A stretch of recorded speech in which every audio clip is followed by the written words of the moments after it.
நம்ம முருகன் கோவில் தான் வந்திருக்கோம். இந்த முருகன் கோவில் எங்கே இருக்குதுன்னு பார்த்தீங்கன்னா, சென்னையில் குன்றத்தூர் அப்படின்னு ஒரு பிளேஸில் தான் இருக்குது. இந்த கோவில் வந்து சென்னையில் ரொம்பவே ஸ்பெஷல்னே சொல்லலாம். முருகன் கோவில்னாலே குன்றத்தூரில் இருக்கிற கோவிலும் ரொம்ப ரொம்ப ஸ்பெஷலு. அதுக்கு நானும் என் ஃப்ரெண்டோட பர்த்டேக்கு நாங்கள் போயிருந்தோம். நாங்கள் போயிட்டு கொஞ்சம் மலை மேலே தான் போய் ஏறி ஆகணும்.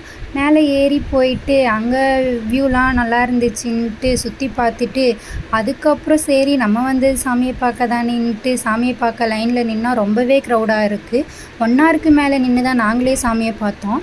சரி சாமியை பார்த்துட்டு அப்புறம் கொஞ்ச நேரம் அங்கே உட்காந்துருந்துட்டு கிளம்பலான்ட்டு நாங்களும் வந்துட்டுருந்தோம். கீழே இறங்கணுமா, மலை மேலே கோவில் இருக்கறனால சரி கீழே இறங்குறப்ப அப்படியே ஃபோட்டோ எடுத்துகிட்டு போகலான்ட்டு நாங்களும் ஃபோட்டோ எடுத்துகிட்டு அப்படியே கீழே இறங்கிட்டு இருந்தோம். அப்புறம் என் ஃப்ரெண்ட்ஸ்லாம் முன்னாடி போயிட்டாங்க. நான் கோவிலில் இருக்க ஃபோட்டோ எடுத்துகிட்டு இருந்தேன். வீடியோ எடுத்துகிட்டு அப்படியே வந்துட்டேன். நீங்கள் இந்த மாதிரி முருகன் கோவிலுக்கு போயிருந்தால் சொல்லுங்கள்.